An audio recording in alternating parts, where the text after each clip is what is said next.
Warning, the following stunts are done by trained professionals. Actually, we're not trained. Robbie is just a dumbass and decided to do a drunken fantasy football podcast.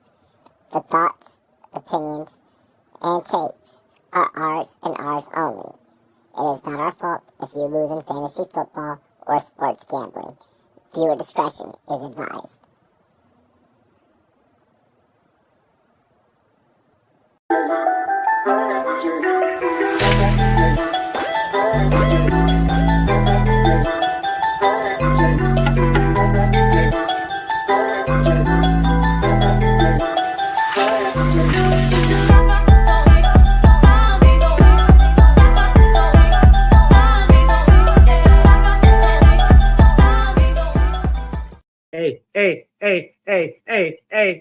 Hey, welcome to the one and only Rumboyz Fantasy Network. It's your boy, your host, Rumboyz Robbie. I feel like Dr. Evil right now, except like I'm petting a puppy instead of like a cat. This is Tyson. Say hi. Say hi. We are live.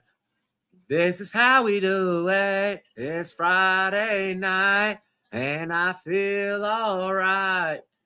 The party's here on the rum side. We have a massive show for you. We don't just have football that we got to get through and we got to talk about. We have a whole lot happening in the world of sports. But first, want to shout out our homies over at Shop GLD. I know that I'm wearing a Washington sweater right now, a little Redskins throwback. But we got the GLD Dodgers. We are going to be talking some futures here later on in the show. Spring training has started, so we definitely got to lock in futures. We got to talk futures a whole lot. Ayo, but more importantly, Shop GLD. Get like me. Get your piece of GLD on shopgld.com. Link is down below in the description. Use the copy paste. Go to copy pasta. Show them to the yacht. Show them some of what we got. Hop out in Miami when I'm landing, got no understanding. Out of here, I'm burning, no turn me up, you can't understand it. In the club, posted up, they lit up, no matter where I'm standing. Drop GLD for the Cuban link, yeah, you see it there. Might spaz out on some taller shit, no on zero tolerance. Money conversations ain't hard to relate, it's hollering. See my net, they acknowledge it, good bring her when you're not. All righty. He is like, wait, like, why am I on TV? Let's go ahead. Let's bring up our co-host. Ladies and gentlemen, give it up for Drop the Mic FF. Wanna do it? Here we go. Let's go. Let's go. We have a lot to talk about. But first, cheers to me. Cheers to you. All the Rum boys and girls, what it do? Dilly. We love and appreciate it.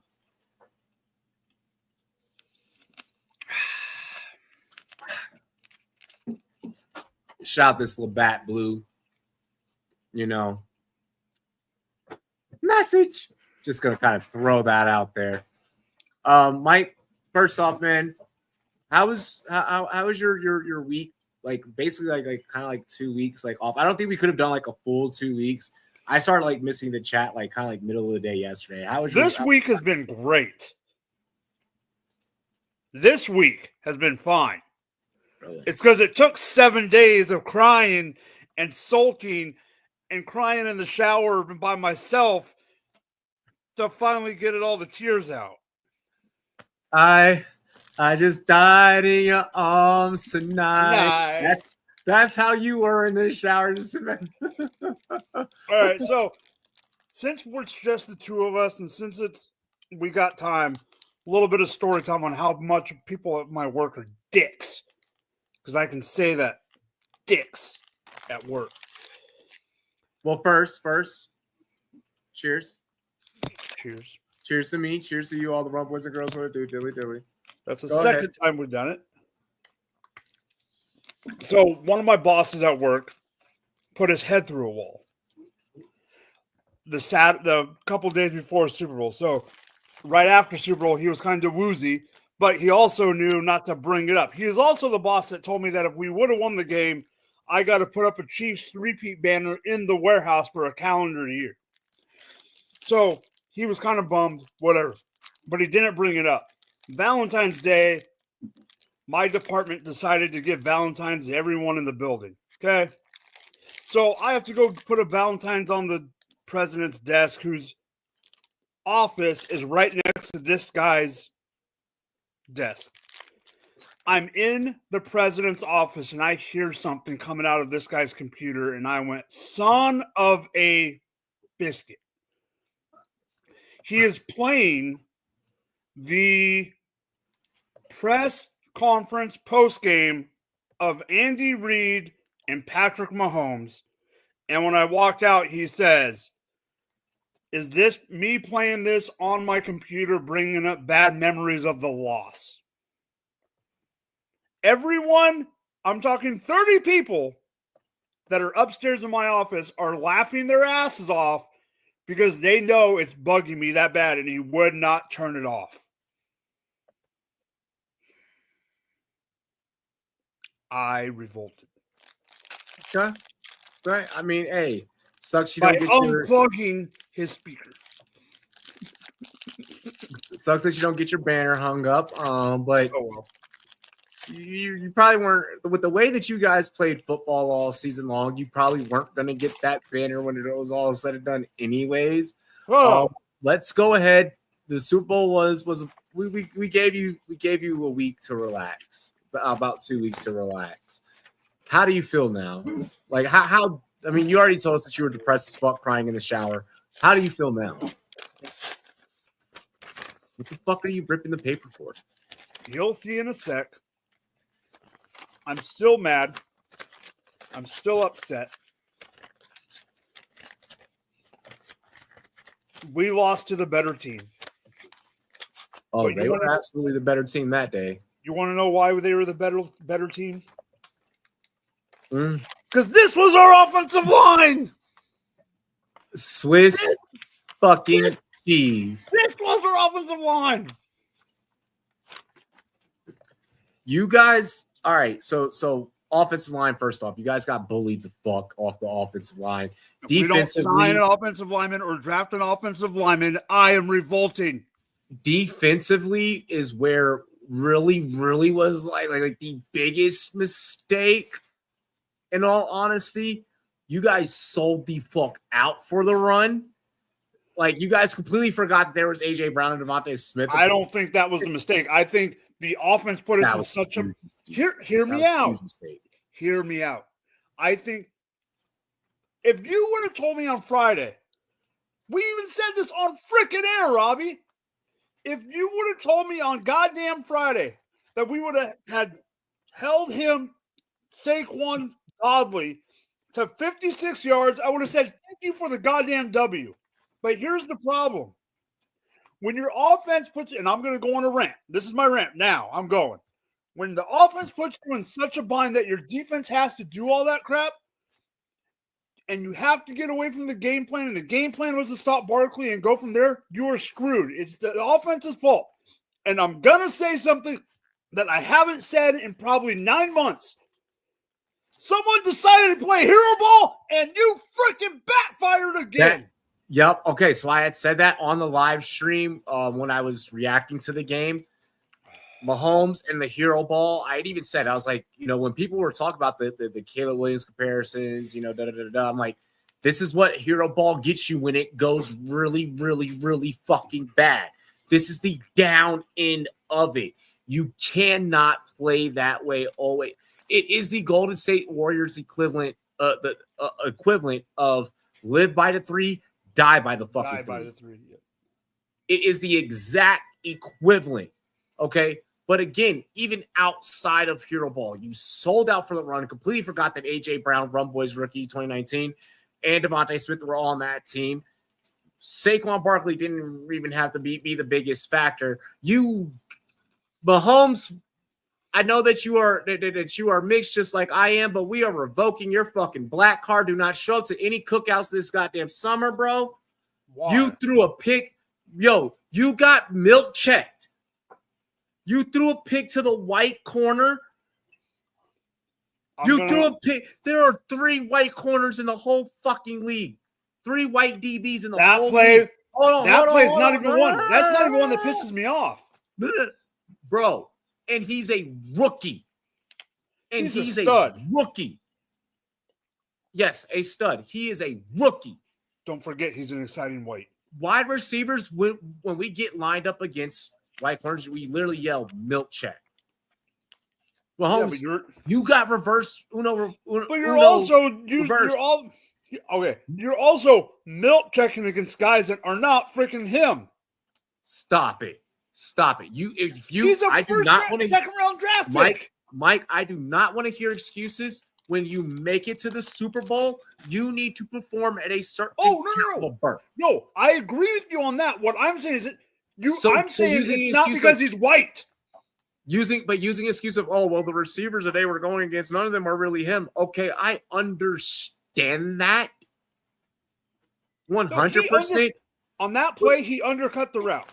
But you guys didn't even turn on the running game.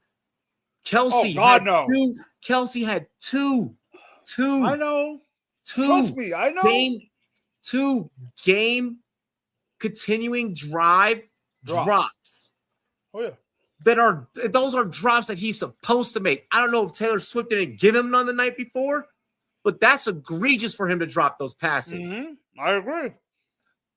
The 14-week pit bull that I just started the show holding doesn't even have fucking opposable thumbs. He would have made those catches. Mm. My mom would have made those catches. And she's shorter than me. Taco could have made one of them. Taco's unathletic. You could have made them catches. I'm more athletic than Taco. And I saw you fall over running drunk outside of freaking Jose's Landing. Yes. The Chiefs made Jahan Dotson look good. Toby, Z. I'm gonna be honest. Okay. To the Jahan factor. I'm not saying we didn't make him look good, but there is always that one player. No matter the Super Bowl, I'm saying no matter the Super Bowl, there's always that one player that shows up. Yep, there's always the one player. There's always the one play. But he's not the one I would have picked. I would have picked Kenny Gainwell over him. Nah.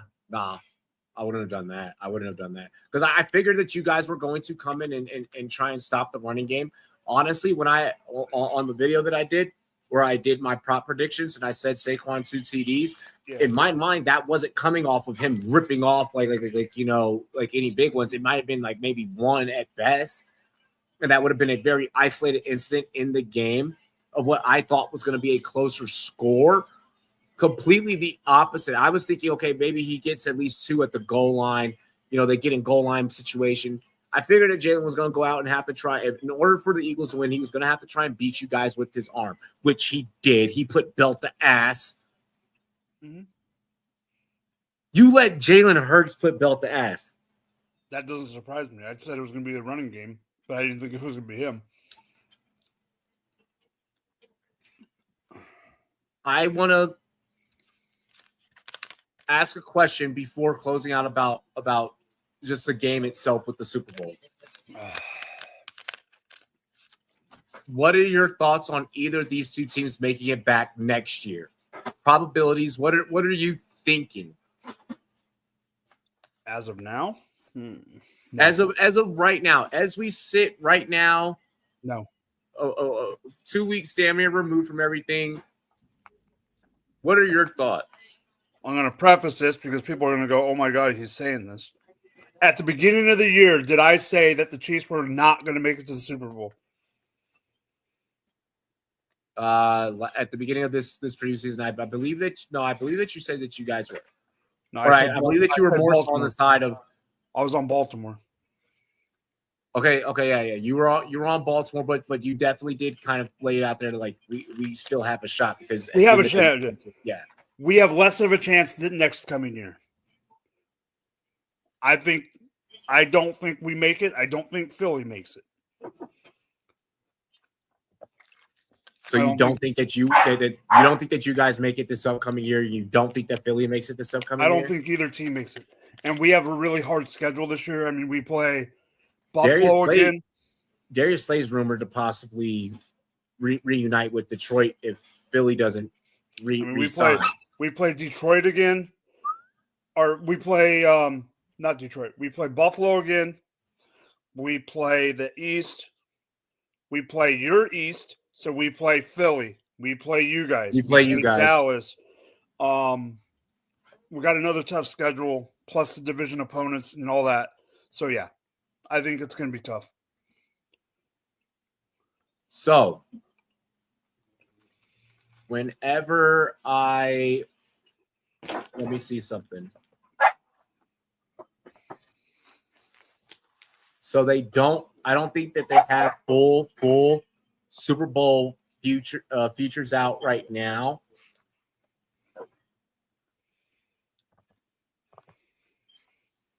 So Eagles are plus 650, it looks like. KC is plus 750. Buffalo plus 750. Ravens plus 700. It's kind of the way that it's looking like right now. You got Commanders at a plus 950 to get there. I mean, looks a little interesting. Look, I'll say this: I don't think that you guys get back there by any fucking means. I'm gonna be honest. I'm still leaning on Baltimore until I see what happens. I think that Mahomes maybe needs a little break ski. You know what I mean? Mm-hmm. I'm trying to see something here, just really fast. The Eagles. I think the Eagles out of the two teams, I think the Eagles have the best shot of making it back. For damn sure, I think the Eagles have the best shot. Okay, so Commanders plus 1,900 on DraftKings. San Fran plus 1,400. The assumption that San Fran can get back there with all the different moves that they're going to go through. We'll talk a little bit more about some of that stuff later on. Baltimore's at a plus 700. KC's at a plus 700. Buffalo's at a plus 700. Detroit at a plus 850. Cincinnati right there at a plus 1,700. Dude, Philadelphia. So Philadelphia plays the AFC West, which is tough, and the NFC North, which is also a gauntlet. They have the two toughest divisions, I think, besides your guys' division. I feel like that there's so many different moving pieces. Like just on the Eagles side alone, the fact that Saquon put that much mileage on his body to be able to accomplish that feat of getting a ring. There's no way he can put that much mileage on. There's no way he's getting that much burn next season. Even if they even try and go in that direction, I'm sorry, I'm not here to predict injury. There's no way that he sustains a full fucking season. Like, I think you know who I think is going to actually get a lot more run this year is Will Shipley. Is what? Will Shipley. I mean, not saying it's going to be 50-50, but what I'm saying is because Philly knows they're going to be trying to make it to the big game again, they're going to at times try to save Barkley for December, January, and February. I mean, look how that worked out for San Fran with the whole kind of going back. I think that we can look at something like that possibly potentially with this Philly team. I think that is something that we definitely need to keep in mind. Yep. Casey being a plus 700 after taking that ass whooping, and then on top of that, you couple that with how many close games this team let the Panthers cover last year. This past season. So if you on the road, I'm not taking a team that lost. I'm okay with the Panthers covering because it was a double digit. No, I've told you, no NFL team should be a double digit underdog. The receiving core is not great. The running game became mediocre bottom half of the season. Yeah, because someone got hurt. And they should not have brought him back as fast. I think that these are things and these are signs. These are telltale signs. I think we are looking at, I'm gonna lean on the side of Buffalo in the AFC. I think Josh Allen is ready to get over the hump. I think a year off for the Chiefs of having to go postseason. Yeah. The Patriots did it. To your point, the reason I didn't pick Buffalo, I just want this on the record again. I've said it over and over. My problem with Buffalo is not Josh Allen. It's McDermott. I'm right now, as it stands. I mean, I could see myself throwing a little something on Buffalo to get to the dance. I could see myself removing the fact that I'm a Washington fan aside. I could see myself very confidently being like, why not us again with as much cap space, especially with the structure being restructured, the pay being restructured, or I'm sorry, the cap being restructured. Yeah. Why not? You're walking in big dick energy, $80+ million. You get who you want. You can re-sign a lot of guys, and then pretty much go out there and get whoever you want. So I wouldn't mind a Buffalo Washington. I wouldn't mind a Baltimore Washington, a Baltimore Detroit, a Baltimore Buffalo.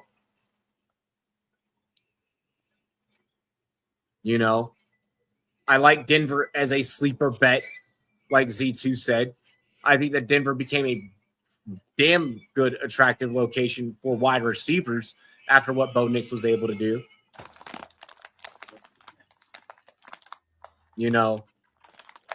So definitely gonna be interesting as we watch how things develop through free agency and the draft. Hey, because that's what we were fucking touting, bro. Like, why not us? We played with house fucking money and we could do it again. How do you feel? How did you feel about the halftime? Did you enjoy it?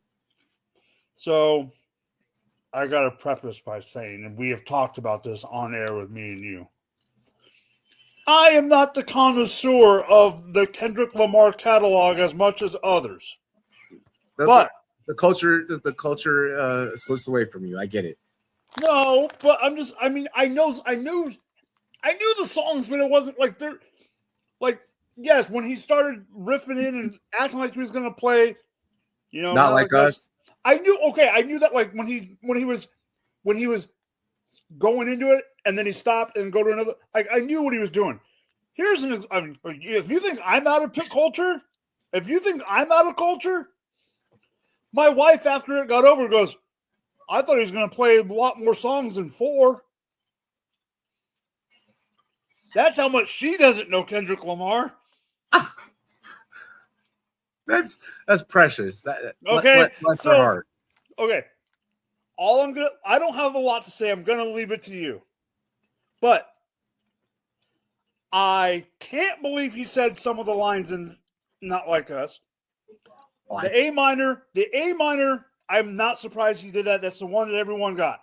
But the cell block or, that line, I'm kind of surprised. Yeah. I'm surprised he said that. The pedophile line, and then he stopped. He bleeped that one out. That one was bleeped out.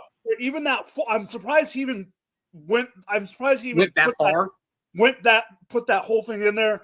When he said "Say Drake," I love that. But Robbie, you know where I'm going with this. My favorite part of the entire thing, was not Samuel L. Jackson. It was Serena Williams herself. Quit walking, baby. Yo, like. All right. So go ahead. Let me cook real quick. So first off, I will start with the aspect that most pop culture is familiar with, and that's of course the beef.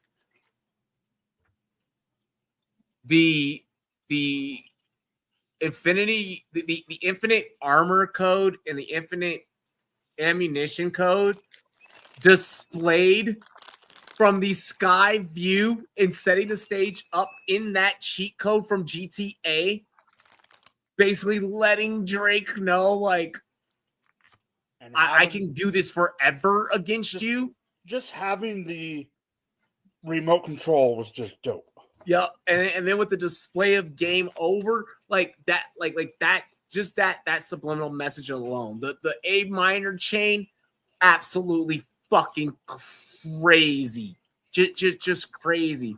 Wearing the Canadian tuxedo to the Grammys just like a week before.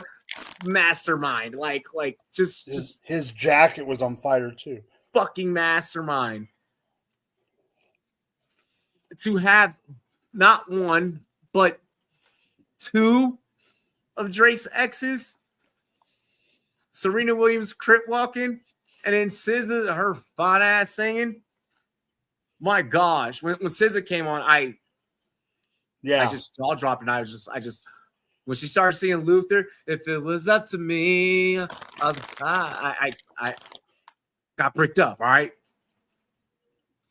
Then from there, like just so those that's just like the beef pieces of like Drake, you're done. You're done. You dropped a Valentine's Day with Party Next Door and it sucked. It was absolutely fucking awful. You're done. Like you're done. Like it's gonna be I'm not going to financially recover from this. It's going to be a while before he recovers. Yes, and then with the Black Panther soundtrack, All the Stars, like oh my gosh, like so oh my gosh. Oh my gosh, so fired. But then for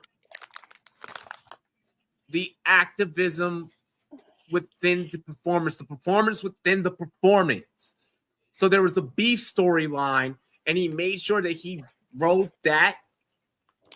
But then there was a bigger thing at play.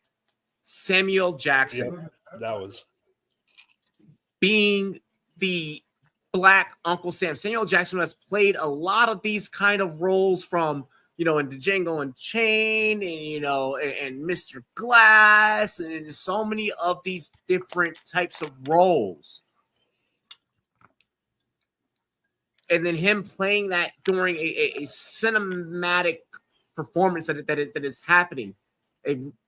That was just master mindful. The, oh no, you're being too loud, you're being too ghetto. That and that interpretation of what America thinks that minorities is, it's just that was crazy. Like then him to calm it down. Masterful. That was beautiful. The American flag made out of minorities, specifically Black people. I loved that. Wow, that orange Cheeto Puff was sitting up in the fucking stands and in everything that's going on. I love that. I absolutely, positively fucking loved it.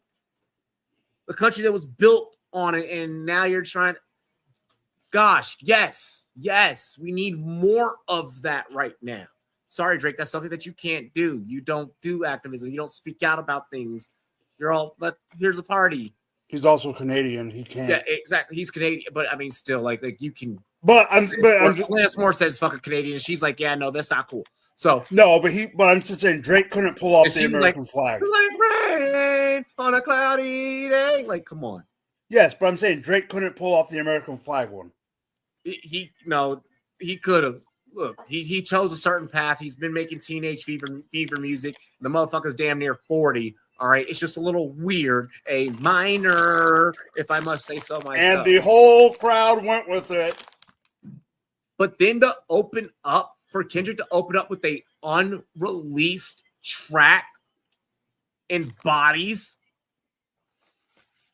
If y'all have not listened to the extended snippet version of Bodies on YouTube, you can't get it on TikTok. It's on YouTube. Do it. I think actually it is on TikTok. I think like someone released it like 4 days ago or like a week ago. The lyrical cadence that he's in the pocket that he's in just on that track alone, I cannot wait for the new album that he's going to drop, because after doing that and then opening up with the unreleased track, because he had did that with GNX and he did it with Squabble Up and he made it this viral thing. I'm so excited for the next project. Drake, you lost. Kendrick, you're the real winner of the halftime Super Bowl because Philly won, or of the Super Bowl because Philly won, and we all just moved on with our fucking lives. So, ciao. That's my recap of that. And then shout out to my family for a great Super Bowl weekend. The food was fucking immaculate. You cannot top food in my house. You can't. If you're viewing this, you cannot cook better than my family and myself. There we go. Mike, how you doing so far, buddy?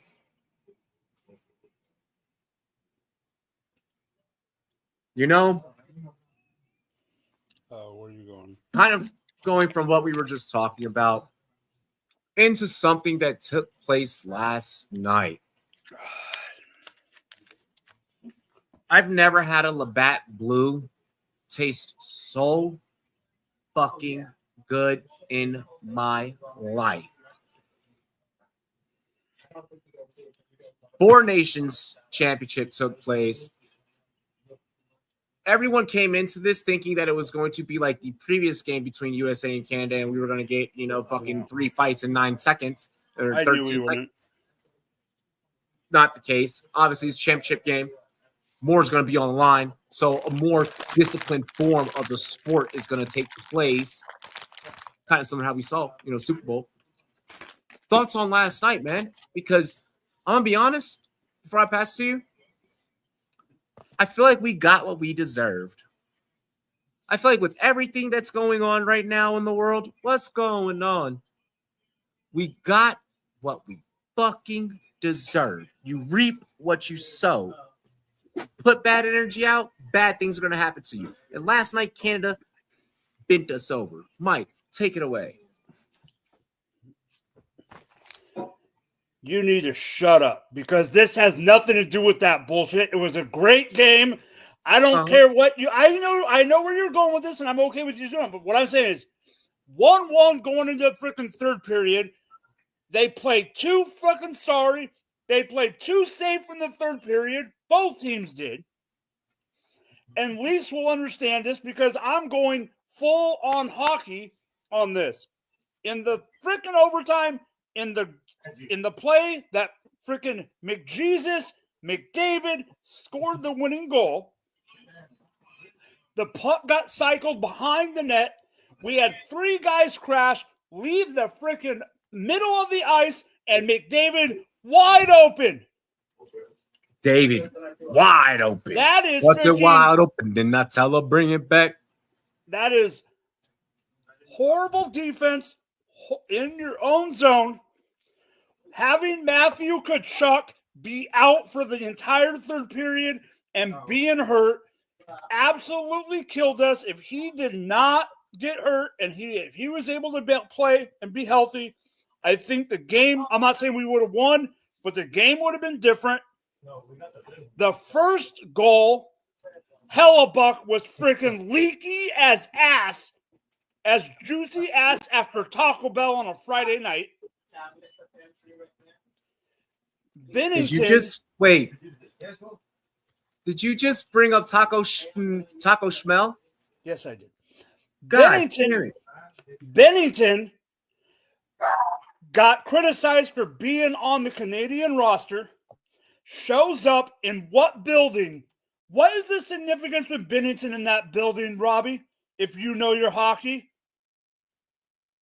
Repeat the question. What is the significance of Bennington in that building? Hometown hero? No, it's where he won the cup against the Boston Bruins for the St. Louis Blues. Oh shit! I remember watching that. That wasn't that. That was the same. That was against the Bruins at TD That was Garden. like a couple of years ago, right? 2019. Was it in 19? Yeah, I believe so. You can prove me wrong, or you can if I'm wrong. That's 2019, right? Yeah, that play that he just brought up in the chat, where he's laying on the ground, freaking hits it with this blocker. And then goes, with his pad, and then goes with his glove and puts it and freaking freezes the puck, was an epitome of that game. We lost It shouldn't have gone to OT. It was a hard-hitting thing. The entire tournament was badass. Yes, the people that thought it was going to lead to like last Saturday, I knew that wasn't going to be the case. Saturday's game was a little better, but it was an awesome tournament, awesome game. It's what the NHL needed, and it's crazy that the regular season starts again tomorrow, but it is going to propel the season to more viewership all the way through the playoffs. I'm done! Yeah, it was Fox. Bruh. I feel the way that I feel about it personally. I feel like it was. I know there's people at work. So you know how like I talk about, you know, like music and shit, because like, you know, hip hop's on top. Like there's sports. Like when we talk about things outside of my family, outside of, you know, my wifey and everything, outside of my son and everything. Like when we talk about, you know, like just like things I enjoy to myself personally, there's sports and there's music. And what we say in music is, yo, like there's no cap in my rap, no rap cap. I feel like this was deeper than rap. I feel like that last night's game was deeper than rap. I feel like even the game before was deeper than rap. It's deeper than what it is when you look at it. I do think that there was some attitude there. You know, there was some, you know, them boys got after it. We saw championship hockey, basically. Like that. That to me, they played a level of hockey in a mid-season tournament, you know, all-star kind of like situation-esque type of deal, you know what I mean? And put on a way better fucking performance and put on a way better fucking showing than NBA All-Star Weekend, than NFL Pro Bowl weekend. You know, I'm going to be honest, when it comes like putting on events like this, NHL and MLB are the only ones that got it right now. You know, with having the World Baseball Classic that the MLB does, you know, every couple of years, you know, with the four nations, these two sports got it right. These two sports have something that the two major sports that are native here to you know, America don't have. Football does not have an all-star luster with Pro Bowl. NBA has lost its luster with All-Star Weekend. All-Star Weekend NBA is just for thotties to go down to wherever city it is and go get ratchet. So, I mean, I don't know. Yeah, NBA All-Star Weekend stunk up. NBA All-Star Weekend was worthless to watch. I found myself watching unrivaled WNBA basketball, women's 3-on-3, more than All-Star. And I'm bought in on that product, by the way. I'm bought in. Have you been checking out Unrivaled? Okay. Unrivaled and TGL, which one will be more successful? You golf, right? We're both golf guys. The problem that I have, okay, I'm not going to answer that in the way that you want me to answer it. We're not even close to scratch golfers. No. No. I'm talking about the between Unrivaled and TGL. And TGL. Here's the reason. There is something missing with TGL, and it's driving me nuts. And I think over this, because it's only for 3 months, it's only January, February, and March. I think this summer, fall, whatever you want to call it, this off season of TGL, they're going to work on the ifs and ands. I mean, for gosh sakes, they had to redo the rule for the hammer. Yeah. During the season. I mean, they had to stop and redo the rule halfway during the match or the season because there was problems with the hammer. I think they're going to figure things out. One of the things that drives me absolutely, and I got a golfer at work, a new guy, and he's almost a scratch golfer. He knows some stuff about, he knows things about golf. Mm-hmm. And he actually knows people in golf. And them doing 15 holes needs to stop. It needs to be 18. They need to do the 9, and then instead of doing 9 with trios and then 6 singles, they just need to add 1 per person and go 9 and 9. Yep. And then the other thing that I think they need to do is I think they need to team up with the PGA, USGA, whoever it needs to be. And the reason I say that is just get licensing. That's all you need is licensing. That's why they're not doing it yet. The thing that's going to the technology side of it is going to bring the people that aren't PGA guys, the casuals, the people, the young crew, all that. The thing that'll bring in the traditional people, or that's going to take away from the traditional people, is even me being the way I am about golf and I watch every major and all that. That. I'm watching every major. I'm watching the Masters, the Open, all that. The other day I sat on my ass and watched the Genesis, even though it was at Torrey Pines. But when I'm watching the TGL and there's a hole and it's a lava hole, I don't give a crap.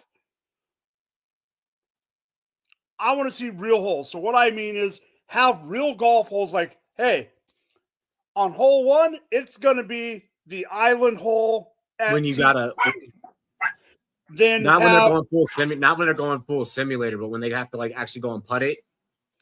No, but have the holes be real holes, not fake holes.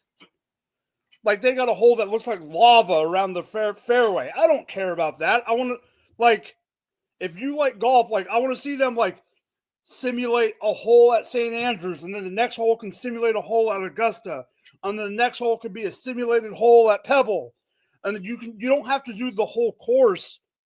It doesn't have to be that night's all Pebble, but just random holes from different courses, instead of fake holes, where there's a hole that won't even exist in real life because it's a freaking lava hole. I don't care about a freaking volcano of lava behind the green. Bro, you said dead ass. I saw it at the gym and I was like, what the fuck, lava golf? Yeah, see, so I feel like it has to be still like a realistic aspect to it. I feel like the jits, they would appreciate it, the whole lava hole and shit, because they'd be like, oh, Minecraft, with the golf. I feel like that. I don't personally like it as a grown man. If you put me on a lava hole on a simulator, I'm gonna be pissed because I'm playing the simulator to prep I'm playing the simulator to prep for the course. I'm playing in a golf tournament this summer. My first ever actual fucking tournament. Remember last year I did the same thing. I hadn't played a single round in freaking 15 years, and they put me in a tournament.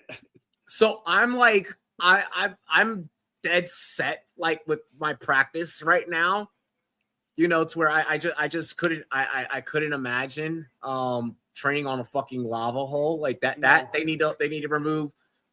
Definitely take time during the offseason to reconvene. I think that TGL is actually a promising sport and a promising thing for golf. Hands down. If PGA, if you don't want to put your money involved, then step the fuck up. This is an open opportunity to you. And I know that you guys love to spend money over and live. So make it happen, Captain. But I love it. All the love to Tiger Woods and RIP to Tiger Woods' mom. For real. I know that was emotional for him to, have to still put on the event, still compete. And he's going to be out there competing this spring and this summer. So all the love to the Woods family and Tiger and his mom, and just I know it's been a tough week for Tiger. One of these days we're gonna get Tiger on a thumbnail. We're gonna get Tiger on a show one day. I'm going bigger than just a thumbnail. We're gonna get Tiger on a show one day. If you actually golf, it's disrespectful to the game.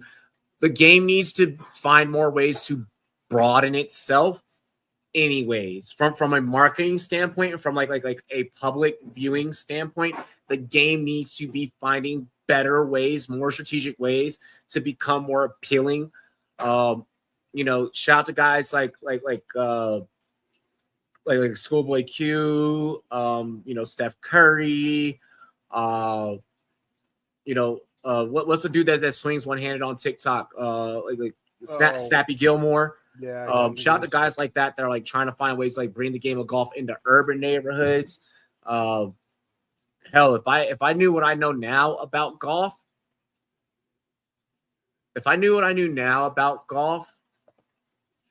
when I was younger, I would have probably made that my main sport and been like, yo, I'm gonna play golf because like the money that's in it is crazy.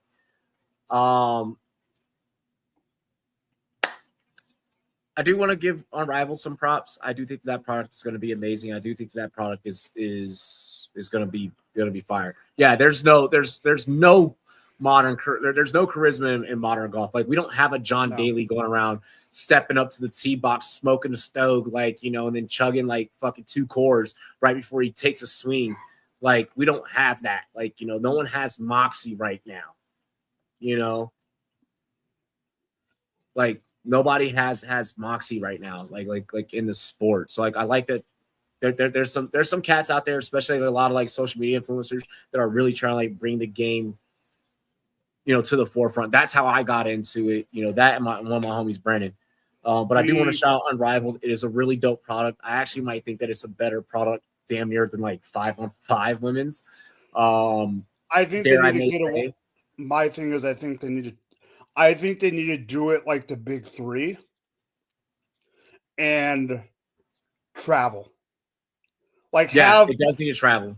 Like have like a 3-day, 2-day thing where like, hey, they're different teams, and then go, hey, this weekend we're going to be in Seattle. Damn. You just don't like the Irish. Have them be in Seattle one weekend, be in LA one weekend, be in Vegas, and then go do the East Coast swing and do, Boston, Florida, and New York, instead of just being in that one building the entire time. Yeah. I get why they're doing it, but if they want to grow the game, they need to. They gotta travel. They gotta expand. Do family friendly pricing. I think that it could, it could be a thing. And he said, look at my fucking name. I'm Irish, jackass. I'm dead. I do want to touch on one more topic before we get into halftime. We are going to talk about our cover athletes of the night.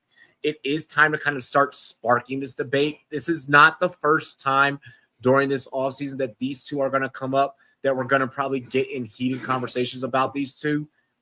We are talking about Cam Ward and Shedeur Sanders.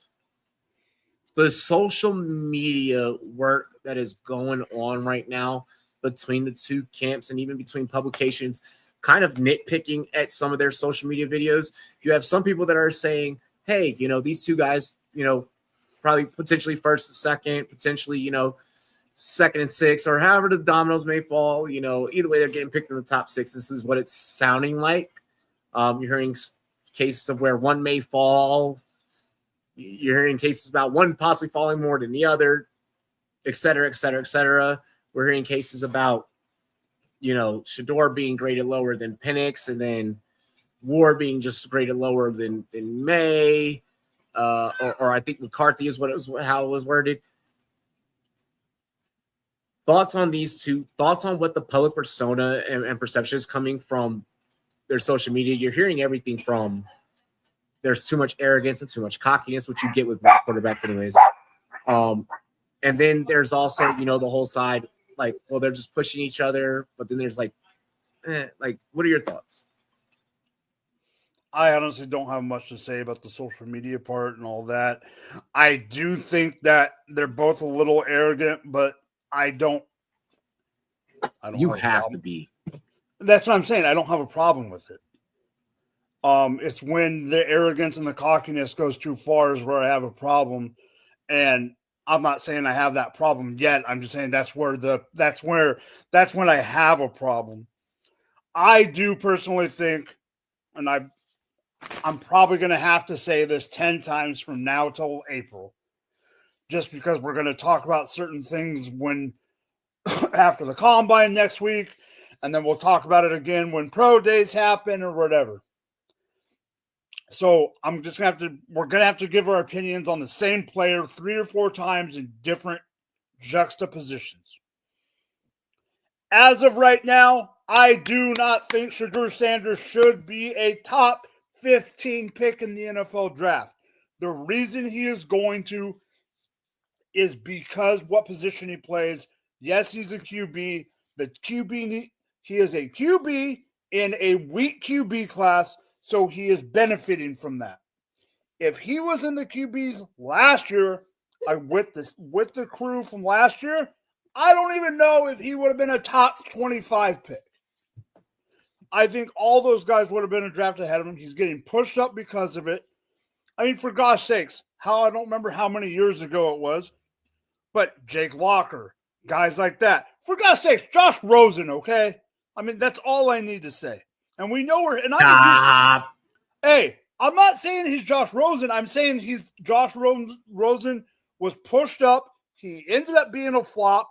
Shedeur could be a flop. He might not be. He's also getting pushed up because of the name.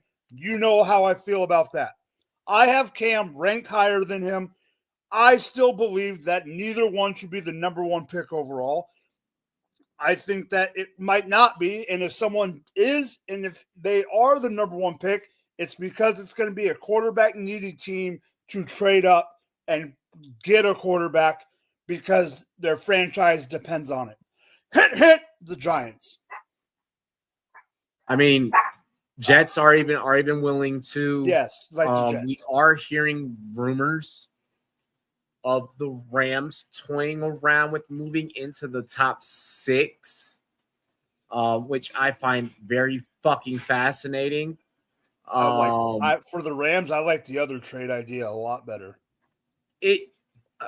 Right now it's mock draft season, so it's all about different people's perspectives. Oh yeah. It's always nice to see when perspectives start to align. I haven't put one out. I'll be getting a video produced here, probably within the coming weeks. I'm gonna let some weeks pass a little bit, but we'll definitely start getting some stuff out before the draft. We'll start doing player breakdowns, obviously, a little bit sooner than that. So you'll start getting more like individualized content or positional group content here coming up. Patriots, bro. Patriots. Like they're gonna protect Drake May. No. I find things interesting when we talk about these two, because when I look at the landscape, there are scenarios where Cam Ward falls. I don't think that either one really falls out of the top 6. And I think that there's definitely teams that are outside of the top 6, top 10 that are warranted in potentially looking at moving up for either of these, because the quarterback talent is so thin in this class. And because there are teams that are on the precipice of maybe, Rams moving on from their quarterback, there's been talks of it in the past about it. There are teams that desperately do need a quarterback. I think that you are looking at scenarios where the Rams potentially, move up. The Raiders are ill-competent enough to agree to something like that. Yes, they are. The Raiders are absolutely ill-competent enough. No, they're ill-competent to do it. I don't think it's going to happen. The Browns are definitely ill-competent enough to move back. We know this for a fucking fact. The Jets maybe just stay tight. Titans, we could see them possibly do something stupid because they're the Titans and they're not really. It doesn't seem like the Titans are in the market to make a splash. It seems like by any means. I even see some mocks where it's like they're going to take Carter. When it's That's like, what okay, which yes, you do need a edge, but you already had a very stout defense last year. You fucking need a quarterback. God, Lord, please get a quarterback. You need a quarterback and you need a receiver. The Titans have no offensive movement whatsoever. They have 0 posts on offense. They have 0 identity on offense. A great starting point is probably getting a quarterback. The Titans defense was actually one of the top defenses against the run. The problem with the Titans defense is that they didn't have an offense that could keep the defense off the fucking field. When that defense was on the field, that defense actually was pretty decent. Westbrook-Akeen is mid. Clarence Rack, bro. Mid at best. Mid at best, Brev. Like, I'm gonna be honest. There are so many other teams that do need other things positionally. The teams that need a quarterback, they need to go up and they need to get the best of the best, because it's a significant fall off even after Jackson Dart. It's a significant fucking drop. So with that being said, with that being stated, I feel like that Shador, from the social media standpoint, has been handling things a lot better. Even like some of the Cam Ward kind of reminds me of the friend that's like your friend, but like when they make jokes, they're hating low key. I saw Cam Ward quit in a bowl game. Yeah. And I watched that bowl game live. Was in a bar and everyone was like, what the fuck is going on?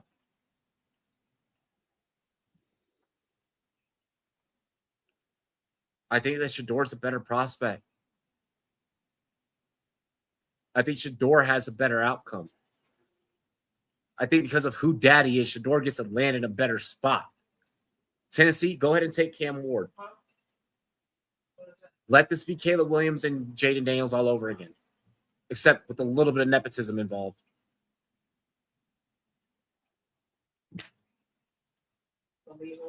He was like, I mean, it was a Pop-Tart bowl. You don't quit on you make it to the bowl, you don't quit. You make it to the bowl, you don't quit. Like, it would have been better if you would have opted out before the game. So that's my take. Anything else you want to add before we get into halftime? No, all I'm going to say is Abdul Carter is the right pick at number 1 if Tennessee's on the clock. I'm not going to disagree with Abdul Carter being, potential number 1 overall. I still don't think that Tennessee is on the clock on draft day. I think that Tennessee Tennessee fans would leave very dejected not having an offensive piece come off in that first round. No, if Tennessee is going to move back, or if Tennessee then they can do it. Then they can do that. That's what I'm saying. Move back and get McMillan. Move back and do something like that. Then move back.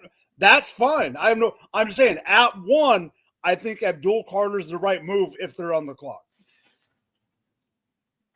They have Tennessee. Please fucking move back for the sake of you. For the sake of my best friend Will, who's a Titans fan, move back and build a team. Watch. Do you know who? Hey, let me ask you this. Do you know who bought a house in Nashville, Tennessee last offseason? Who? The current, he's going to be former, number 8 for the New York Jets. If Rodgers goes to the Titans, God. I'm just saying. I mean, I haven't heard. There's not enough booze in the world to help me deal with that. I'm being speculative. I just got done pleading that the Titans figure out something to do to make themselves relevant, and you set them back fucking 800 years. But isn't it a Titans thing to do? It's the most Titans thing. It is the most. Something tells me they're gonna trade back. They're gonna go with the bridge quarterback situation. That's what I'm it's gonna saying. Completely fuck them over. Then they're gonna perform just well enough with and they're the bridge team quarterback to not be able to get Arch. Robbie, I'm gonna make it one better. And then they're gonna trade back just enough to get freaking Tet McMillan and say, hey, we're the team that got you a wide receiver in the first round. This team also had fucking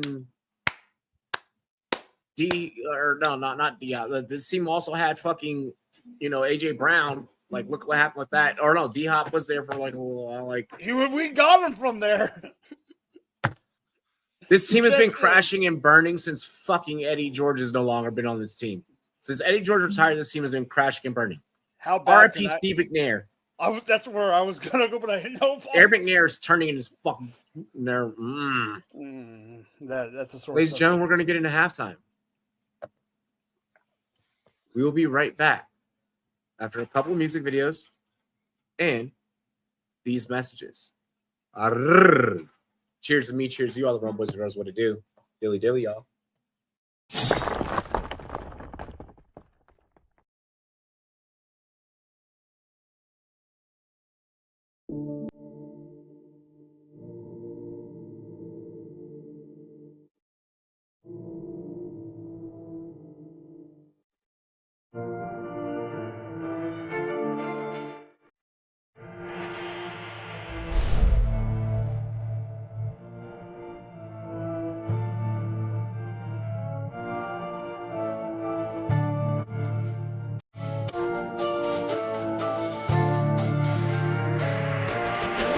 Just stick to the plot. Just stick to the plot. Just stick to the plot. They stick to the screen. Sometimes you get what you get, so don't try to do what you shit. Just stick to the plot. They stick to the plot. They stick to the plot. They stick to the screen. Sometimes you get what you get, so don't try to do what you shit. See, it's kinda funny. You stick to the road to the riches and hope you don't crash like some dummy. To get to this money, you cut every piece of the pie to find out you sliced into an onion. Now let's change the subject. These niggas who think they got something, but actually they end up with nothing. It's stupid disgusting. I'm tired of the fucking assumptions. I'm about to blow up like a russet, so stick to the plan. When you lose it, gotta get it again. Keep it moving, never stick in the sand. Even when tired, like Michelin man, shit, I know I'm the man, so I don't give a damn about opinions. I'm racking up millions, you stacking up pennies. She throwing it back in the back of the venue. Now we taking off her man and his feelings. Now back to the business. Back to the lab with my niggas. Actually back doing laps in the trenches. It's my second home, I ain't have to go visit. I stay resident, embedded to living the life of a nigga. By day we just niggas, at night we the victim. The life of go get 'em, so I'ma go get it. I stick to my plan and I still on my mission. They stick to the plot. They stick to the plot. They stick to the screen. Sometimes you get what you get, so don't try to do what you shit. Just stick to the plot. They stick to the plot. They stick to the plot.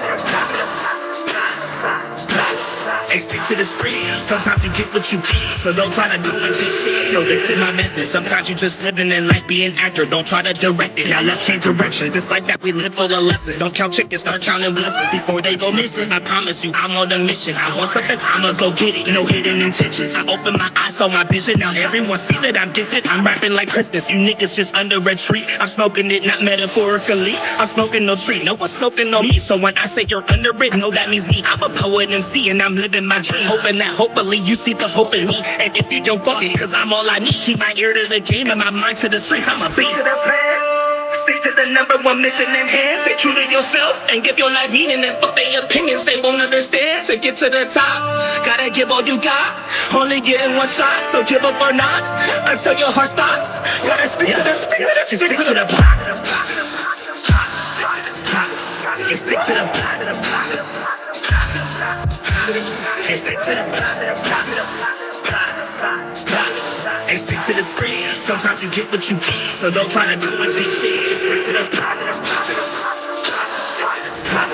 They stick to the plot. They stick to the plot. They stick to the screen. Sometimes you get what you get, so don't try to do what you shit. Just stick to the screen.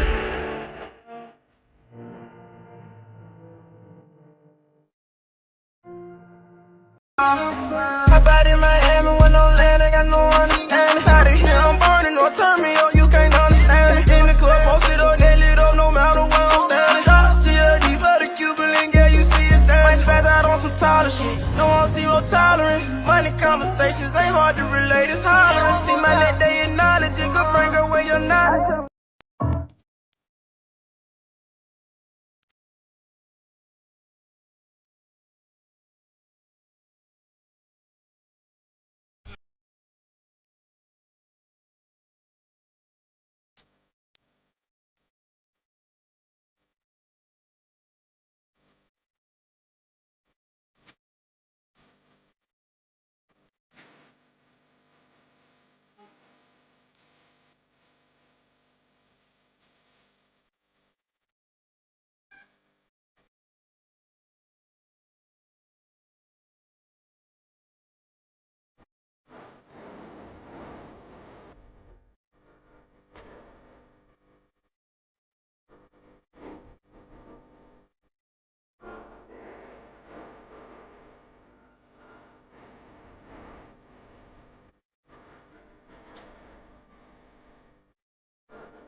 You don't have to worry, it's my time right now, cause the boy about to blow up. They gon' pay me before I show up. Why you hating? You don't know us. Never make it what they told us. But we don't listen to haters. All righty. Let's get it. We are back. Just waiting on Mike to come back. Dion was low-key spitting. Yes, Dion was. I mean, if your name's Prime Time, you kind of have to, though. Hell yeah. Shit. What up? What up? Yeah. Cheers to me. Cheers to you. All the wrong boys and girls, what to do? Dilly dilly. Yeah. Diddy's lawyer literally walked away from the case. He was like, bro, this shit's so egregious that I can't even do it. Like, I can't even defend you right now. Like, and lawyers are greedy. I'm like,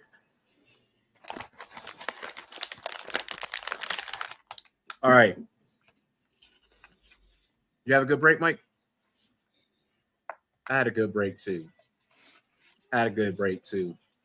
Shout to my missus. Shout to my shorty. I love her.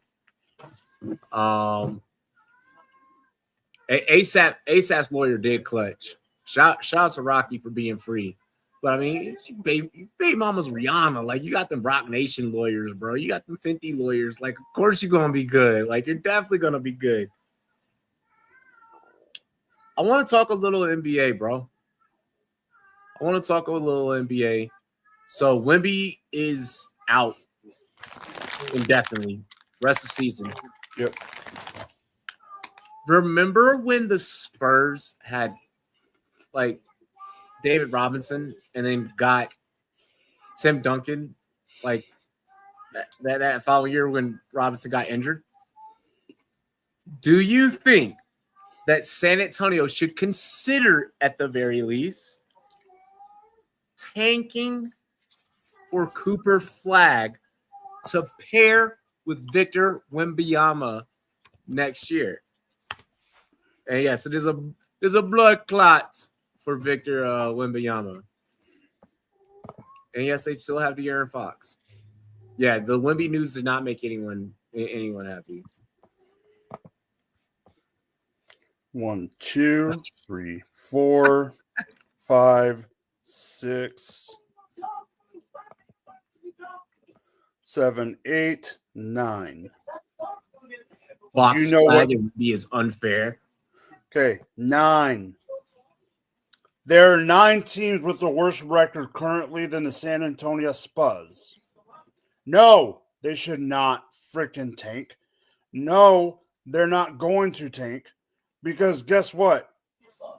Yes, he's not on the bench right now because of medical reasons. However, guess who their head coach is? You're not going to get Greg Popovich to tank. And they're not going to tank. The other reason you're not going to tank in the NBA is there is a lottery for the damn pick. Just because you have the worst record doesn't mean jack shit. Yeah. Cleveland didn't have the worst record when they freaking got Kyrie in the lottery. There's other ones. I mean, there's other shit. You know, Cooper Flagg could end up being San Antonio, but hey, they can end up like the number 3 or 4 worst record and still end up with Cooper Flagg. So no, I'm not saying that they're not going to end up with Cooper Flagg. They're not going to tank for Cooper Flagg. That's not going to happen. Tank for the lottery pick. There's 9 they're in the lottery right now, but there's 9 other teams with a worse record as we speak. And no, that I just don't see that happening. And Cooper Flagg is a good talent. Don't get me wrong, he's a great talent, but that's not going to solve. Cooper Flagg isn't going to solve all their problems, is what I'm saying. I agree. Just because you have 2, 3, 7-footers doesn't necessarily, solve very. I get that it definitely congests up space on the floor. Yeah. When you have 2 of those guys, 3 of those guys, that are lanky enough to be able to cover that space. But one, I don't agree with tanking. I don't agree with tanking. Two, like you mentioned, it is a lottery. So I mean, there's no guarantee that even if you have to make sure that you stay within that bottom 9, like you mentioned. And even then, you're playing a very fucking dangerous game, trying to go after one talent. The NBA lottery isn't necessarily like the NFL draft, where the NFL draft, I have 6 rounds, 3 days.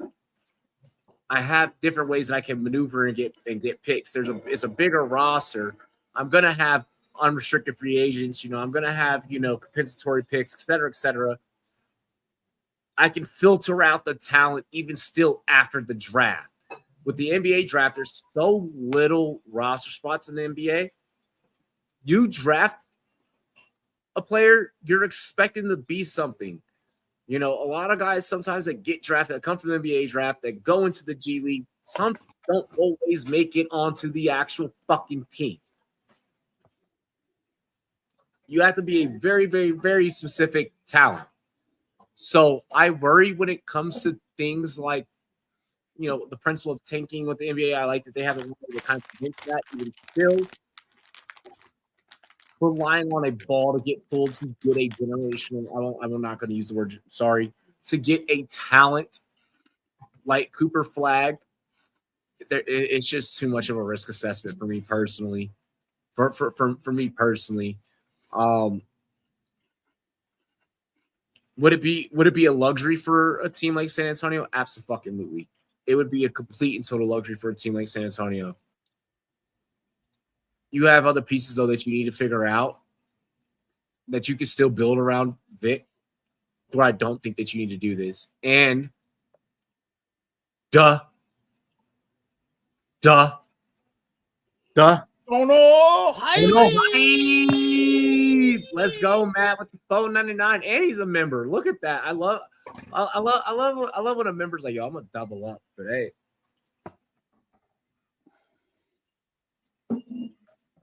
Yes, Laker Luka. What do you think about that? I feel like give Luka a little bit more time. Like, we're gonna see like Luka, kind of. I think that there's a mental thing there. Well, it's only his fourth game. It's only his fourth game with the Lakers, and fourth game since Christmas. Yep, fourth game with the Lakers. Fourth game since Christmas. Yes, we lost to the Hornets after LeVar getting amputated. LaMelo cooked us. I mean, with games like that, games on the line, shit's gonna happen. Like shit's gonna happen. It can only get better from here for Luka. I think there is a little bit of a mental block.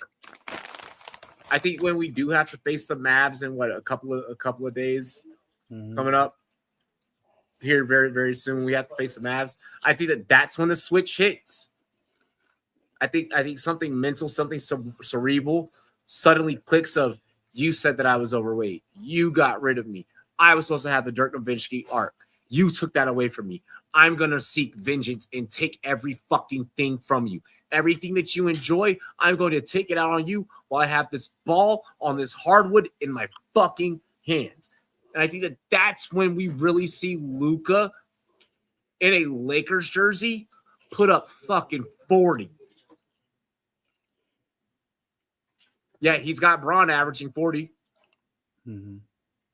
Motherfuckers looking like off-ball Ben Simmons. I don't think that it's going to be anything like that. I just think that it's just getting reset and reacclimated. New location, new colors, new team, new atmosphere, bigger media, bigger market. And it's also the Lakers trying to figure out how to play without a big man.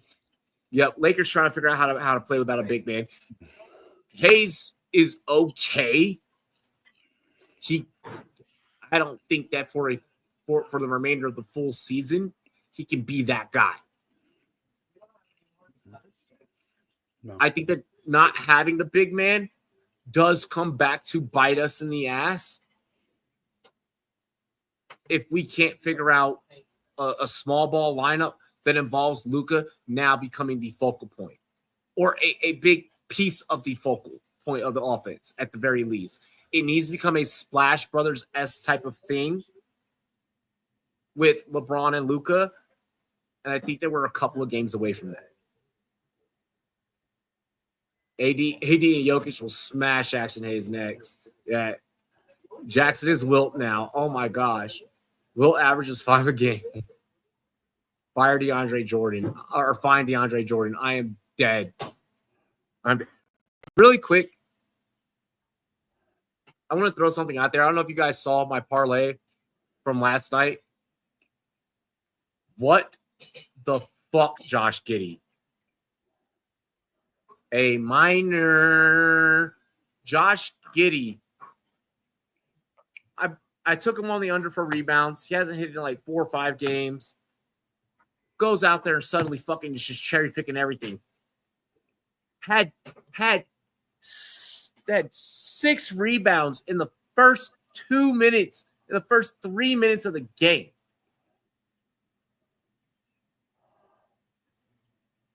Against a team that is really good at protecting the rim. That's really good at preventing that from happening. NBA betting can go fuck off and multiply for all I care. He's like, obviously it busted. Bro, yeah. Robbie's turning into the parlay ban list guy. Oh, yeah, Josh Giddey's definitely on the parlay ban list, bro. Josh Giddey's definitely on the parlay ban list, dude. Because no. That it wasn't even fair. Any other NBA takes that you got from us? Luka, Lakers. No. Wemby. That's really like the biggest things that have happened in the NBA. Oh, I will say one thing about the All-Star break. I find it very funny that Wemby and Chris Paul got disqualified in the skills challenge. Wait, that Wemby and Chris Paul got disqualified in what? The skills challenge. Because they just threw the passes, not giving a crap if they made the pass. Bro. So and then on top of that, Kyrie stealing the money out of the fucking fans bucket. Yeah. NBA All-Star Weekend was a farce, bro. Oh yeah. It was a farce. It was a farce. Oh yeah. Let's see. Give me 1 second. NBA stands for never betting again. I'm dead. It takes one starter having an off night. Yeah, the NBA is weird like that.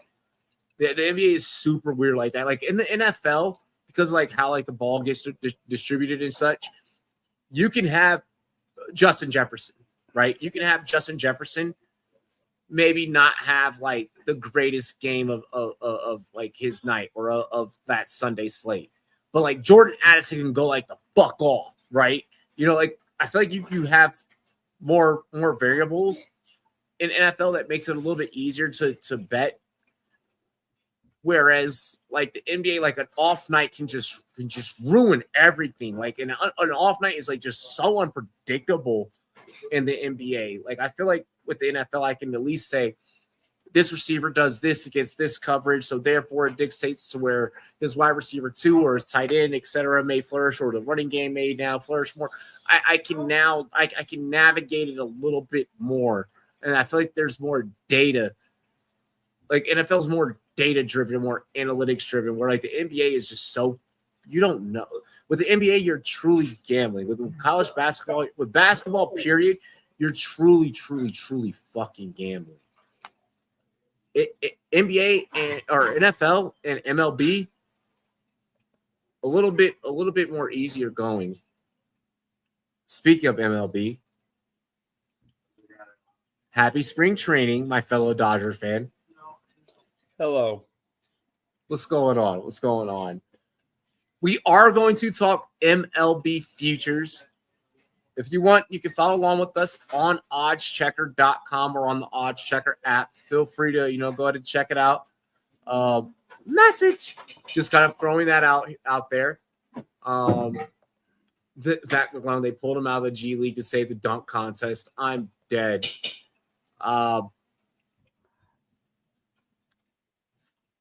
First off, shout out to the Yankees for getting rid of the whole beard clause. Like that's gone. So now, like the Yankees players and future Yankees players can have their beards. But we are going to take a look at MLB futures. All right, Matt with the Dodgers suck. I'm dead. Dodgers are plus 300 favorites, according to Odds Checker, to win the World Series. Best odds you're going to get on that are on DraftKings. Yankees at a plus 800. You have the Braves at a plus 1,000. Mets at a plus 1,200. Baltimore plus 17. Plus 12 for Philly. Astros plus 2. Red Sox plus 25. Astros better value on FanDuel. Red Sox better value on BetMGM. Braves better value on Caesars. What are your thoughts? Well, what my thought is. Because with what they did with the team, this might be the most ring or bust type of team, even more than last year that the Dodgers have. Them bringing in Sixtaki, them bringing in Kim, them bringing in Conforto, them bringing back Kiki, and still having CT, and still having Will, and still having all these guys, bringing in why can't I think of his name right now? Snell, and Glasnow coming back. Yeah, I mean, and then having the sixth pitcher, having whatever happened with Bobby Miller, hopefully coming back healthy after what happened yesterday. This team is a 500 gap between them and second best odds for a reason. In the NL, I'm not worried about anyone else in the Central, or I'm not worried about anyone in the Central. In the East, you got Atlanta. If Philly can step up with some pitching, you got Bryce, you got Trey Turner and all them. That is something that, it's to me, and I don't know about the Mets. The Mets went out and spent all that money, and they're probably still, there's that team that's going to spend all that money and probably, you know who they are, Robbie? They're the Washington Redskins back in the day. That year they went out and got Albert Hainsworth and spent all that money on freaking Dion and spent all that money and then didn't do diddly squat. I'm just saying that's a fucked up comparison. I'm just saying the amount of money they spent compared to everyone else in the league those 2 years. That's what the Mets have done. Bringing in Soto, bringing in all these guys. In the AL, I don't know what to think. You got the Yankees who need to win. You got the Central. You got the Guardians are the only real team. The West doesn't really have much. The Astros have kind of gone down. Bregman goes over to the frickin' Red Sox. Devers is saying he's not going to DH because he's a third baseman and Bregman can go F off. Detroit Tigers are still young. I don't know if they're quite there yet. So I think it's going to be an NL team that's going to win. So I do think it's going to be the Dodgers. And yeah, 300 is probably not the best odds in the sense of that's pretty low for a World Series bet in March or February. But until MLB gets a salary cap, that's what you're going to happen. And honest truth, there's even players that are saying the problem isn't having a salary cap. The problem is having no salary floor. I'm loving that call right there.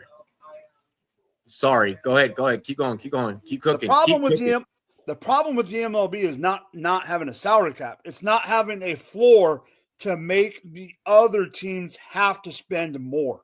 And Jack Flaherty said it. Some other players have said it. The Dodgers aren't ruining it. It's the teams that won't want to spend because they're cheap-ass sons of bitches.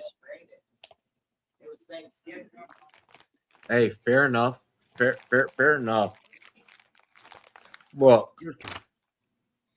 I love checking out over on Odds Checker and kind of seeing the different books of where I can get the best odds. if you got the bankroll, this is one of those things where like you can place like a bigger unit, like place like a full unit, whatever a unit is for you, on a singles of who you feel is gonna make it, who you feel is gonna win. I mean, dude, you can. The Padres are plus 2,800 on both DraftKings and Bet365. Like, even if even if you wanted to money chase with some of with some of these different matchups of some of these different teams, you really fucking can, because there are probabilities, there are cases to where honestly it's fair game for damn near fucking anyone. Plus 6,000 for the Blue Jays for all of our Canadians. Plus 3,000 on the Mariners, which I actually fucking love. Low key, I actually do love that. The Mariners have they have something cooking. They have something cooking, Yeah, no, definitely not the Blue Jays. I'm sorry, you guys are a little bit off, but I'm just kind of throwing out the numbers for you guys, especially for you Canadians out there. I wanted to give you guys a little bit of recognition on this show. I didn't want to completely just shove you to the side and just not giving any recognition. Texas Rangers, Karam, I mean, he hasn't popped up in the chat, but I mean, I know he's going to go back and watch the show. Plus 3,000 on Bet365 for you guys. So I definitely think that the World Series futures are probably the most enticing numbers that I've seen for betting futures in a hot minute. I definitely think that is something to look forward to.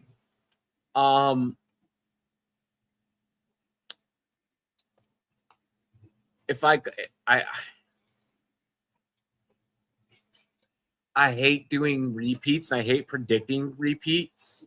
You know what? I'm not going to predict a repeat. Give me Dodgers Padres. In what? World Series. Those are my picks. You can't go. Oh, no, yeah. No, give me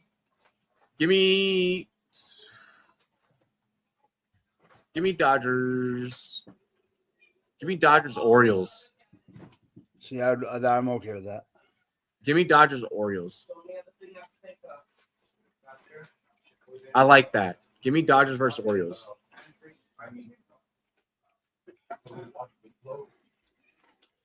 I like that. What is your way too early pick? I wasn't even thinking. Dodgers to repeat. Dodgers are going to win it all. In the AL, Dodgers are going to win it all. I got Orioles Dodgers. I'm gonna go big time on the limb, and I'm gonna say out of absolute freaking nowhere, give me the Detroit Tigers. What the fuck? You're for real? If we're going way too early, yeah. It's going to be different in April 1st. Plus 3,500 on both Caesars and DraftKings for the Tigers. Okay. I think they're a year away. I think they're a year away, but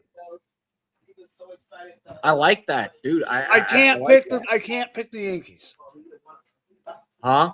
I can't pick the Yankees. Yeah, no, I was gonna go with the repeat at first. At first, that was gonna be my original take. My original take was gonna be Dodgers Yankees again. And I'm just saying my heart won't let me. Yeah, no, it's yeah. To me, it's clear cut. It's clear cut. I don't know anyone that's fucking with the O's right now.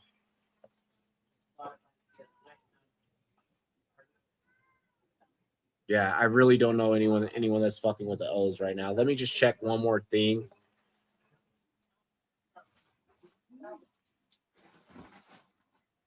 I want to see one.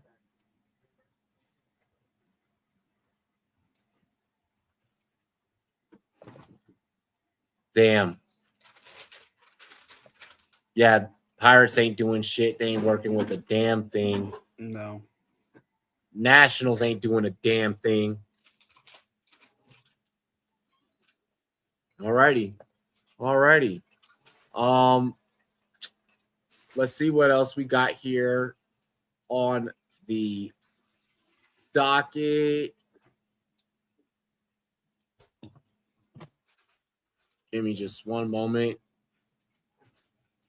Anything that you got, bro, that you want to discuss really quick? Not really. I think this is that lull, and that we're give us a couple weeks, and then we'll be heating it up again.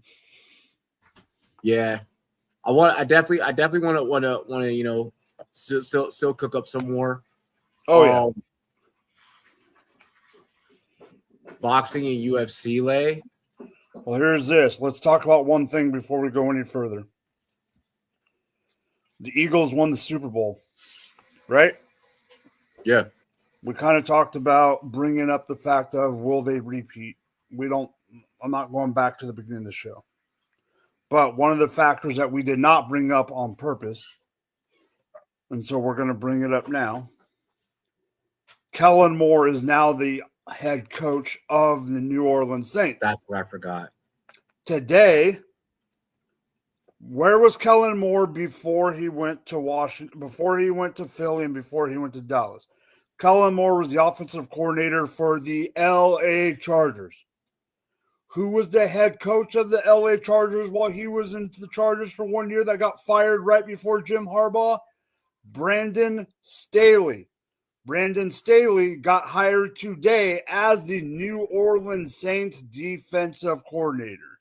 So, Robbie, since you usually kick it over to me, I'm kicking it over to you. What do you think about Kellen Moore being the head coach and Brandon Staley, if you want to say that, because he was Kellen Moore's boss at one point? So Kellen Moore's a great fit, no matter where he goes. If you're on the Brandon Staley half, we'll see how that works out. I'll just kind of leave that at that. I mean, at least he's there in a limited capacity. Yep, exactly. So that helps. I'm not so much really worried about his side of the equation. Let's focus on Kellen Moore. All right. The Saints need to figure out a way, especially with the cap, to give him time to develop this team, to get this team back in the right place, to figure out how to win ball games while financially they are simultaneously behind the eight ball. I think so long as they commit to more, I won't necessarily use the words long-term, but mid-term, at the very least, like they give him a couple of years, like give him like three is a minimum. 3 is a minimum. 5 is probably the best sweet spot. But give him time so that he can actually build this team and actually develop the team and actually develop the players on the team, actually build a connection, actually establish culture. Culture is not something that gets instilled overnight. So speaking of culture, speaking of the 3 to 5 year thing, which I agree with you because of the predicament they're in, is Derek Carr the starting quarterback on opening day? No. On the roster or not on the roster currently? Starting QB. If I'm Derek, I'm like, why the fuck am I going to keep playing? That's just me personally. If he wants to be a backup, certainly he deserves at least that much. Whether it's with New Orleans or with elsewhere. he deserves a backup that much. But they can just keep Rattler in the wings and maybe go with like a bridge situation, or either maybe figure out a way to move up and go with the younger, a younger prospect, or an upcoming prospect for that matter. New Orleans is in a really weird situation. This is going to be an operation that takes time. This is not a insert Kellen Moore. Oh shit. New Orleans is now on top of the division. New Orleans still isn't even middle of the pack of the division with Kellen Moore. It's a step in the right direction. And that's the best I can put it. Luckily, Moore has been around long enough to where I think that being instilled as a head coach and even having a bad season coming out, like his first go around, I don't think he's been around enough to where he can overcome the adversity in his next year. I think that as long as Kellen is aware that is within the realm of possibilities, he's fine. Yep, I agree. How do you feel about it? I think this is great for the offense, but as a team, I don't think it's going to matter yet because of the problems that they have. I do think for fantasy, I think it's going to be good for Kamara. It's going to be good for good for the team. I do think it's funny that I brought up a couple weeks ago, half joking, half not joking, that if Mike McCarthy became the quarterback or became the head coach, that could they trade for Dak? And now you got Kellen Moore, who was Dak's offensive coordinator, and Kellen Moore's current quarterback he beat in college. I find that funny. But I don't think the quarterback is probably on the roster. Am I saying that they're going to trade for Dak? No, I don't think that's going to happen. But I have no idea who their quarterback is going to be. They need another wide receiver. I am worried about Chris Olave with a concussion problem. Yeah, you got Rashid Shaheed, but he was hurt. You got A.T. Perry, but he needs to prove it. They don't really have a tight end. Foster Moreau's on the team. Juwan Johnson's a free agent. I mean, it shows you how weak it shows you how weak the tight end free agency class is when Juwan Johnson and Tyler Conklin are listed as the number 1 and number 2 tight end on most people's free agent tight end. Taysom could be walking away to possibly reunite with Sean Payton, according to what we're hearing right now. I mean, so the problem with this team isn't, like you said, the problem with this team is not his fault. It's the cash strap. What's their number 1, right? Worst predicament for those cap. They're cash strapped. They're way below the hole. They're getting really real. I mean, yes, Cam Jordan's great. Darius Davis is awesome. Honey Badger's great on defense. But they're getting long in the tooth on top of that. I mean, Cam Jordan's not young. No. Honey Badger's getting older. So, like you said, as of right now, I got Carolina Panthers above them in the division. And so that puts them at last. And I don't think that's going to change unless something drastic happens. And I don't think that's going to happen this year. I think it won't be, and it won't be Kellen's fault. No, it's not going to be Kellen's fault. It's just going to be it's going to be one of those years that the team's going to go through the motions and then set it up for next year. It's one of those things to where whatever successes they have, it's because of Kellen. Whatever failures, quote unquote, that may take place is because of everything else. Yeah, and I think that situation is kind of clear cut in that manner. It's one of those situations like this year where we knew coming into the year that the Giants were going to be a top 5 pick. That we knew Tennessee was not going to be great coming into the year. Yeah. I'm gonna close out here with just a quick boxing parlay. I'm not gonna do UFC because I'm not putting money on a free fight on a fight night. Just not this weekend. Coming off football season, I kind of want to just peruse the market. But I will throw out a 3-leg. Do you want? All right, I'll throw out my 3-leg first. No, you're right. I am going to take Zhang. I know that it's Cejudo, but I don't care. Like, that's the thing. I don't give a flying fuck. Like, I'll watch it. I'm not going to bet it. I'm not going to bet it. Why? So I can have my heart broken like what happened with Adesanya? No. Not that I give a fuck about Cejudo, but I'll definitely take a look at boxing tomorrow. I do have Zhang. Obviously, I have Shakur Stevenson because I'm the biggest fucking Shakur Stevenson fanboy on earth. And give me Bivol. And give me Bivol. Just those 3 legs alone, playing a 20 unit, 98.75. So basically, damn near $100 come home. Like, but yeah, not playing tomorrow's UFC card. There's just here's what I'll say. Like, I kind of am tempted by the Ricky Simon fight just because, like, you never know what he's going to bring, which Ricky Simon you're going to get. But at a plus 180, that's not comfortable enough for me. That's just kind of too close. It's like one of those, like, coin flip things. A lot of this card is a lot of this card, like the fights that intrigue me, are all fucking toss-ups. Obviously going to take Anthony Hernandez. Cali, NorCal, like that, like he's a NorCal boy. Like our homie Bo, really fucking good friends with Anthony Hernandez.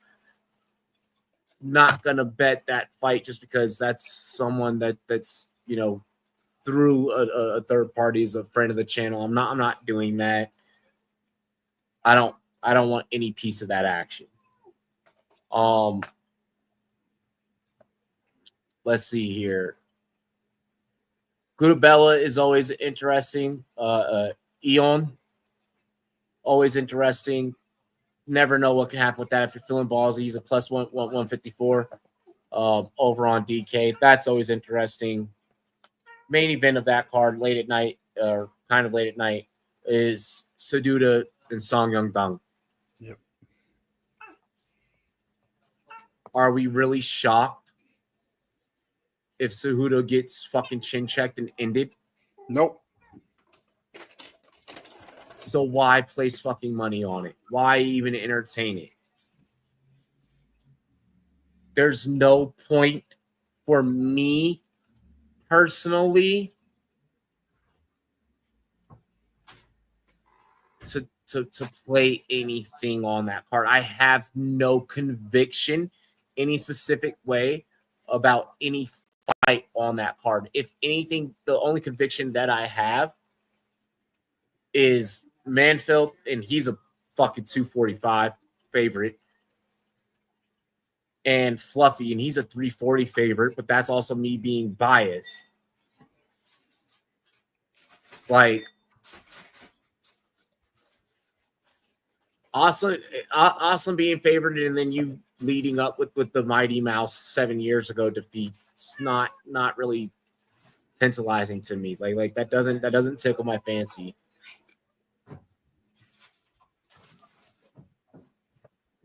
Like, let's just be realistic. Overall, that fight card,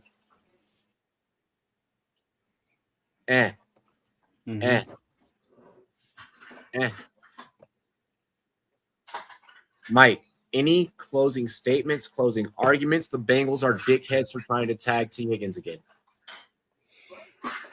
I don't think it's going to happen. I don't think it is either.